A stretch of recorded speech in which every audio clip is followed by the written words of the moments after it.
Hello കൂട്ടുകാരെ, PYQ സീരീസിലെ ഇന്നത്തെ ക്വസ്റ്റ്യൻ ഇതൊരു കേസ് സ്റ്റഡി ബേസ്ഡ് ക്വസ്റ്റ്യൻ ആണ്. For a recent year 51% of the families in the US had no children under the age 18, 20% had one child, 19% had two children, 7% had three children, and 3% had four children. If a family is selected at random, find the probability that the family has two or three children, more than one child, less than three children, based on the answers to parts A, B, and C, which is most likely to occur. Explain why. ഇത് probability എന്ന ചാപ്റ്ററിൽ നിന്നുള്ള ഒരു 4 mark question ആണ്. ഇവിടെ തന്നിട്ടുള്ള ഈ survey report use ചെയ്തിട്ട് ഓരോ ക്വസ്റ്റ്യൻസ് ആയിട്ട് ആൻസർ ചെയ്യാം.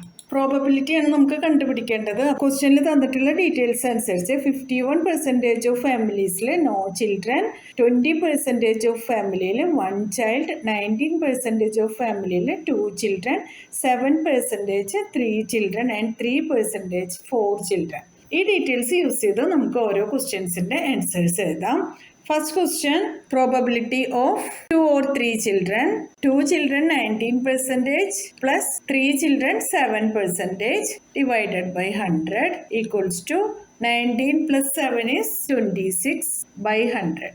Now, അടുത്ത question, probability of more than 1 child equals to ഒന്നിൽ കൂടുതൽ കുട്ടികളുള്ള ഫാമിലീസിൻ്റെ പ്രോബബിലിറ്റിയാണ് ഇവിടെ നോക്കേണ്ടത്.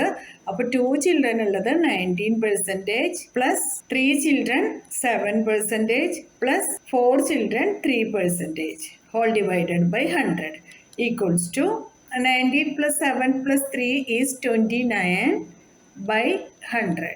ഇനി അടുത്തത് probability of less than 3 children equals to less than 3 children ആണ് വേണ്ടത്. അപ്പോൾ ഇവിടെ നമുക്ക് 2 ചിൽഡ്രൻ ഉള്ളത് 19% plus 1 child is 20% plus no children is 51% whole divided by 100 equals to 19 plus 20 plus 51 is 90 by 100. ഇനി അടുത്ത question, based on the answers to parts A, B and C, which is most likely to occur, explain why.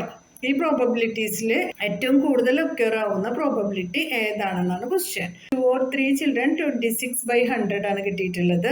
More than 1 child 29 by 100 and less than 3 children 90 by 100 ആണ്. Highest probability ഉള്ളത് less than 3 children ആണ്.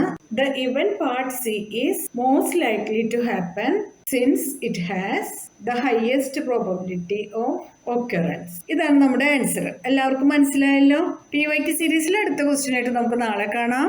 നിങ്ങൾക്ക് ഈ video ഉപകാരപ്പെട്ടു എന്ന് തോന്നിയാൽ നിങ്ങളുടെ ഫ്രണ്ട്സിനൊക്കെ ഒന്ന് ഷെയർ ചെയ്ത് കൊടുക്കണം. ലൈക്ക് ചെയ്യാനും സബ്സ്ക്രൈബ് ചെയ്യാനും മറക്കരുതേ. എന്നാൽ ശരി കൂട്ടുകാരെ, താങ്ക് യു, ബൈ ബൈ.